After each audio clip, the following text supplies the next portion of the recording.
স্কুলের বেঞ্চের উপর একটা আইডির নাম পাইলাম, সে আইডির নামটা ফেসবুকে সার্চ করে পেয়েও গেলাম। যাই হোক, নক করলাম, হ্যালো কেমন আছেন, রিপ্লাই দিল না। তারপরে ওই যেই বেঞ্চের উপর লেখাটা ছিল ওই বেঞ্চের একটা পিক তুললাম, তারপরে সেই স্কুলটার একটা পিক তুললাম, এই স্কুলের পিক টিক তুলে ওকে পাঠাই দিলাম। সঙ্গে সঙ্গে সিন করলো, তারপরে রিপ্লাই দিল, হোয়াট, আপনি বেঞ্চের মধ্যে আমার অ্যাকাউন্টের নামটা পাইছেন তারপরে আমাকে নক দিয়েছেন? আমি বললাম যে হ্যাঁ। যাই হোক বলেন, যেহেতু আপনাকে নক দিয়ে ফেলছি আপনার বাসাটা কোথায়? তখন সে বলল, না আপনি নক দিয়েছেন ভালো কথা, আমি ভাবতেও পারি নাই যে কেউ এইভাবেই নক দিবে। তো আপনি নক দিয়েছেন জন্য সেই জন্য আমাকে জিজ্ঞেস করবেন যে আমার বাসা কোথায়, আমার নাম কি, আমার বাবার নাম কি, আমি কোন ক্লাসে পড়ি, কী করবো না করবো, এগুলো আপনি প্রশ্ন করবেন আর আমি অ্যান্সার দিব, তাই না? মানে এটাই ভাবতেছেন। তখন আমি বললাম যে হ্যাঁ, কেন, পরিচয় তো হইতে পারি, তাই না? আমি আপনাকে নক দিলাম, ভাবতে পারেন যে আমি আপনার একজন ফ্যান। তখন সে বললো, হইছে হইছে, আমার আর ফ্যান ট্যান হওয়া লাগবে না। শুনেন, এখন আমি কোনো প্রশ্নের অ্যান্সার দিতে পারবো না, বাই। স্কুলে গিয়েছিলাম ঘুরতে, আসলে এটা রংপুরে। তো এখন ঘুরতে গিয়েছিলাম কিসের জন্য জানেন? ছোটো বোন স্কুলে পড়ে, তো কোনো রকম করে দেখতে গিয়েছিলাম যে স্কুলটার কী অবস্থা। যাই হোক, প্রতিদিন 2-1বার করে নক দিতাম, রিপ্লাই দিত না অবশ্য। তারপরে একদিন কি হলো জানেন? আমার ছোটো বোনকে নিয়ে গেলাম স্কুলে। তবে ওই স্কুলের মধ্যে ক্লাস 1 থেকে একবার ইন্টার সেকেন্ড ইয়ার পর্যন্ত আছে। আর আমি জানি না যেই মেয়েটাকে আমি নক করছি সেই মেয়েটা কোন ক্লাসে পড়ে। ছোটো বোনকে নিয়ে গেলাম, আর আমার ছোটো বোন ক্লাস 3-তে পড়ে। ছোটো বোনকে ক্লাসে বসিয়ে দিয়ে আমি মাঝে সাঝে স্কুলটা একটু ঘুরে ঘুরে দেখতাম, কিন্তু কখনো সন্দেহজনকভাবে কোনো মেয়েকে সন্দেহ লাগে নাই যে এই মেয়েটারই অ্যাকাউন্ট। কি আর করি, প্রতিদিন নক দিতাম, হালকা পাতলা রিপ্লাই দিত। তবে একদিন মাথার মধ্যে একটা বুদ্ধি আসলো, না ছোটো বোনকে একটা পিক দেখানো যাক। তারপরে ফেসবুক অ্যাকাউন্টে ঢুকে সেই মেয়েটার পিক দিয়ে দিলাম ছোটো বোনকে। ছোটো বোন দেখলো, দেখে বলল, এই আপু তো অনেক দিন থেকে আসে না। আমি বললাম যে ও, এই জন্য আমার চোখে পড়েও না আর কাউকে সন্দেহও লাগে না, কারণ স্কুলের মধ্যে অনেক মেয়ে আছে বোরকা পরে আসে, কেউ কেউ মুখের মধ্যে মাস্ক পরে আসে, মুখ তো দেখাও যায় না। আর আমি অত পপুলারও নই যে চোখ দেখলেই বুঝে যাব কোনটাকে। যাই হোক, ছোটো বোন চিনছে, কিন্তু মেয়েটা নাকি স্কুলে আসে না। একদিন মেসেজ দিলাম, আপনি স্কুলে আসেন না কেন?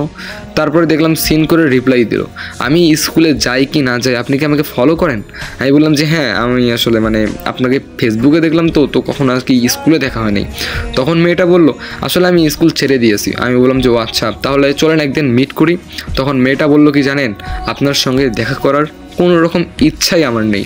আমি বললাম, আরে ভাই কেন রে ভাই, আমার ফেসবুক পিকটা দেখেন, আমি দেখতে কেমন, একটু দেখেন প্লিজ, একটু দেখেন।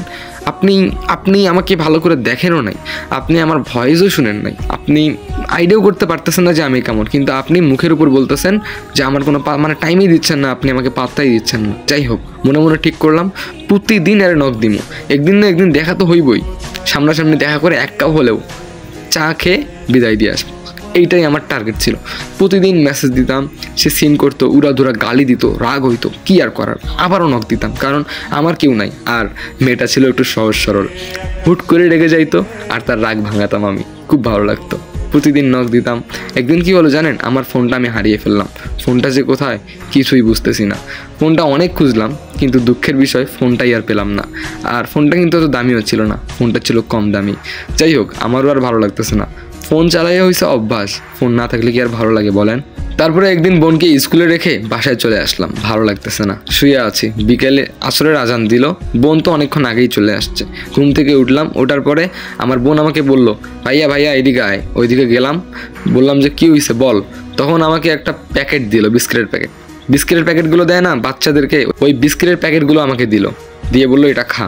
তারপরে আমি দেখলাম বিস্কিটের প্যাকেটটা ছেঁড়াই আছে। তারপরে আমি আরেকটু ছেড়ে একটা বিস্কিট নিতে গিয়ে দেখলাম ওখানে একটা সাদা কাগজ। তা আমি সাদা কাগজটা খুলে সাদা কাগজের মধ্যে লেখা ছিল, আপনি কেন যেন এখন আর আমাকে বিরক্ত করেন না। যাই হোক, আপনার এই পাগলামোগুলো অনেক ভালো লাগতো, আপনাকে অনেক মিস করতেছি, আসুন দেখা করব। আমি সঙ্গে সঙ্গে বুঝে গেলাম, না এটা তো ওই মেয়েটাই। যাই হোক, আইডির নামটা কী ছিল জানেন? মায়াবী চোখ আইডির নাম ছিল এটা। যাই হোক, আইডির নামটাও একটু রহস্যময়, তবে ওই মেয়েটার নাম কি এখনও আমি জানি না, আর আমার ছোটো বোনও জানে না, কারণ ছোটো বোনের সিনিয়র ওরা, আর আমার বোন ভয়ও পায় একটু একটু। যাই হোক, তারপরে ভাবলাম যে না, এবার দেখা করতেই হবে, কিন্তু কন্ট্যাক্টের নাম্বারও লিখে দেয়নি যে কীভাবে দেখা করব না করব।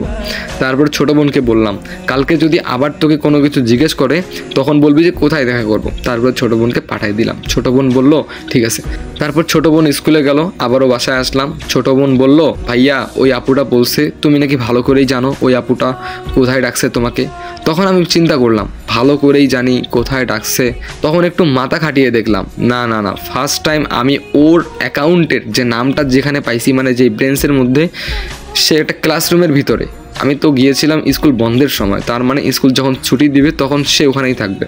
যাই হোক, স্কুল ছুটি দিছে বিকালবেলা, আমি খুব তাড়াহুড়ো করে দৌড়ে গেছি, গিয়ে দেখলাম যে গেটটা বন্ধই আছে, তো তালা দেওয়া নেই গেটের মধ্যে। আস্তে করে টাচ করতেই গেটটা খুলে গেল।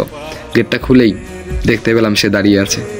ফিলটাই অন্যরকম হইতেছে, মানে খুব লজ্জা পাচ্ছি। ভিতরে ঢুকতেছি, আবার বেরিয়ে আসতেছি, আবার ঢুকতেছি, আবার বেরিয়ে আসতেছি। সে বলল, এই যে মিস্টার, এত কাহিনী না কইরা সামনে এসে বসেন। তারপর সামনে এসে বসলাম, সেও আমার সামনে দাঁড়ায় আছে।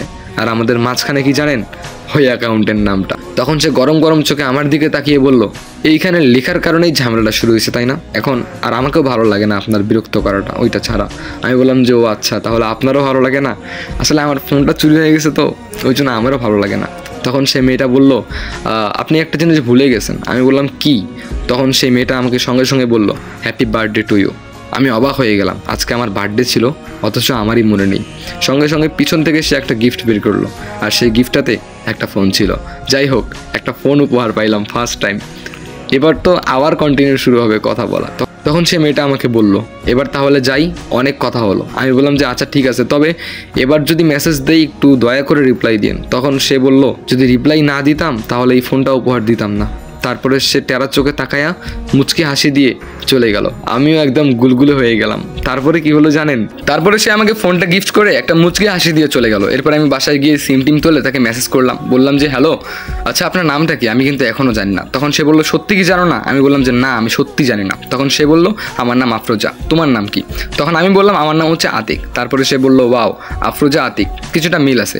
আমি বললাম যে হ্যাঁ, কিছুটা তো মিল আছে। এইভাবে কথা বললাম প্রায় 2 মাস। তবে এই 2 মাসে একবারও আমি ওকে প্রপোজ করিনি, বা আমি ওকে বলিনি যে তোমাকে আমার ভালো লেগে গেছে বা ভালোবাসি, এটা আমি কখনো বলিনি।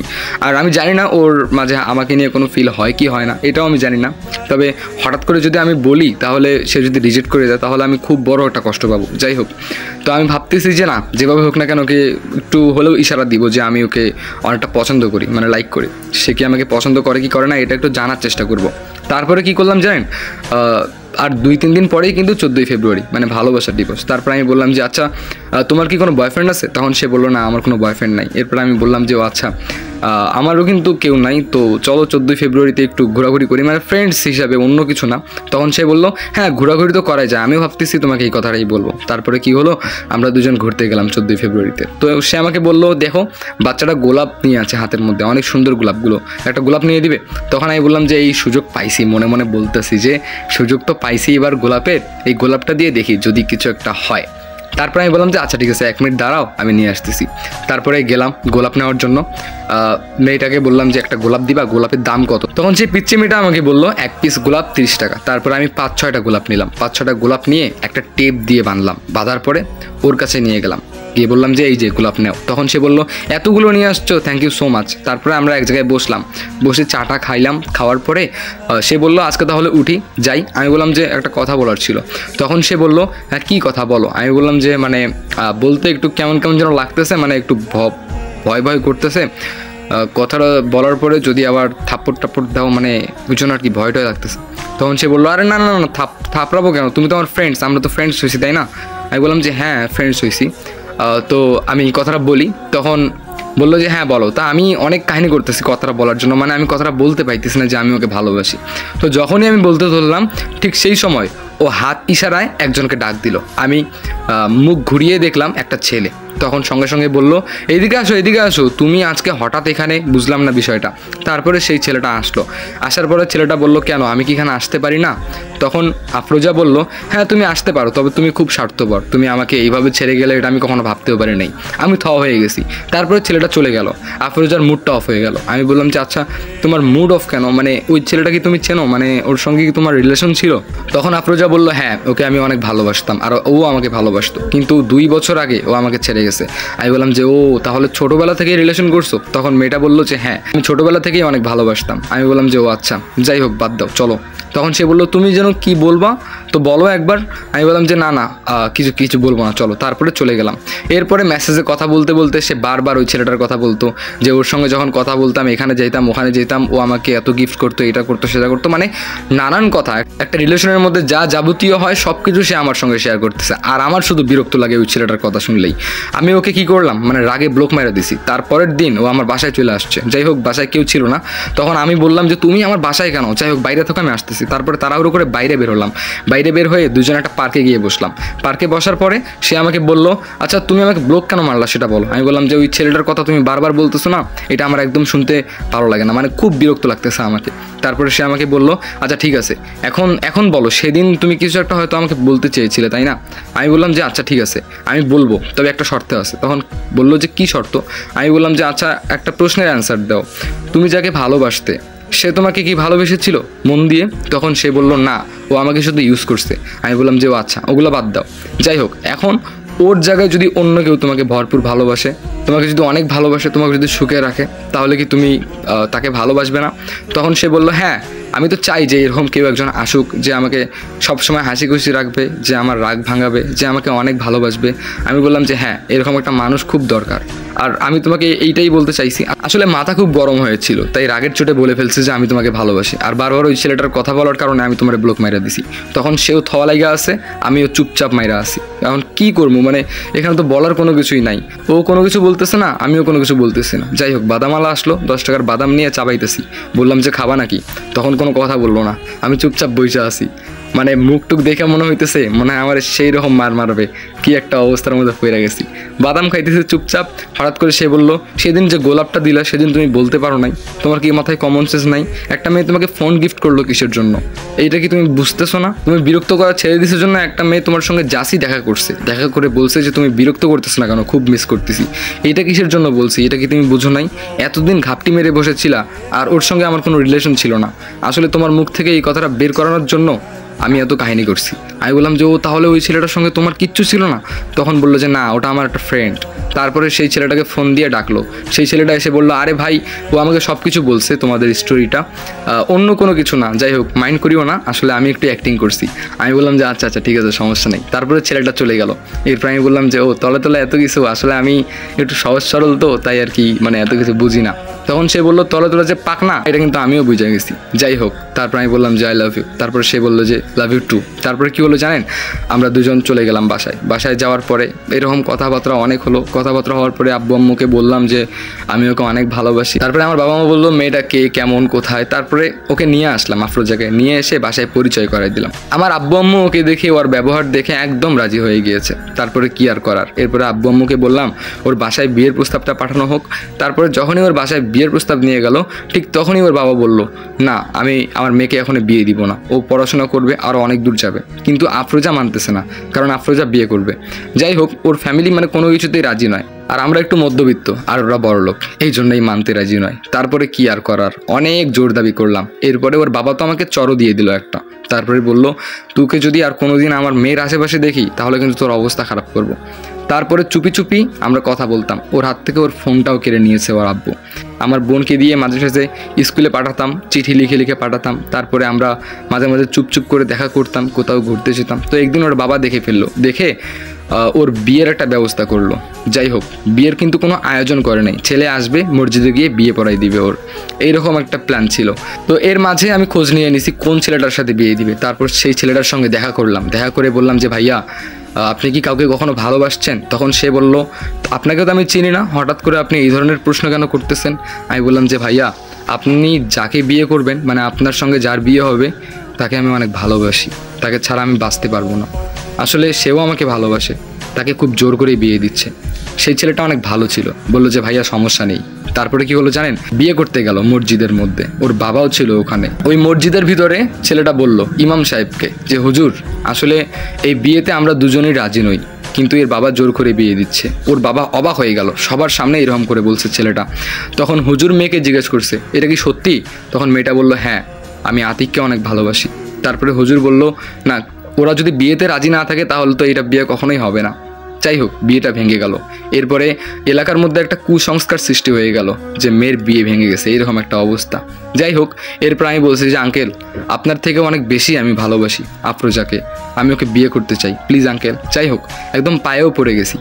তারপরে যেভাবে হোক না কেন উনি রাজি হয়েছে। রাজি হওয়ার পর আমাদের বিয়েটা মেনে নিছে। তারপরে আমাদের বিয়ে হলো, বাস এতটুকুই। তো বলুন গল্পটি কেমন লাগলো।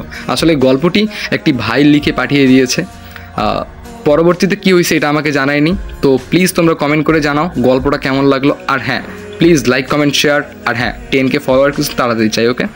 আর একটা কথা গাইস, আমার ভয়েস দিয়ে কিন্তু অনেক ভিডিও আপলোড করা হয়। প্লাস কেমন জানেন, মনে করেন গেমের ভিডিও, তারপর আমার ভয়েসটা লাগাই দেয়, বা কোনো কিছু কাটাকাটি করতেছে ওখানে আমার ভয়েসটা লাগাই দেয়, বাট একটা মেনশন পর্যন্ত দেয় না। এরকম তো অনেক অডিয়েন্স আছে যারা আমার ভয়েস শুধু শুনে কিন্তু আমাকে চিনে না। সো প্লিজ তোমরা যদি আমার ভয়েস কোথাও শুনো যে আমাকে মেনশন টেনশন কিচ্ছু করা নাই, সো প্লিজ তোমরা উড়াধুরা ওখানে আমার মেনশন দিও, যেন পাবলিক আমারে দেখে, আমারে দেখার জন্য আমার পেজটাতে আসে। কারণ ভাই, আমি ভিডিওগুলো অনেক কষ্ট করে করি, কিন্তু আমারই কোনো ফায়দা নাই, ওরাই ভিউজ ফলোয়ার্স সব কিছু কামাই নিচ্ছে। সো প্লিজ গাইস, তোমরা একটু ভালোবাসা দাও। আর নেক্সটে আরও গল্প নিয়ে আসতেছি, তোমাদের যদি কারো জীবনের গল্প থাকে আমার সঙ্গে শেয়ার করতে পারো। সো গাইস, দেখা হবে নতুন কোনো গল্পে। টাটা, আল্লাহ হাফিজ।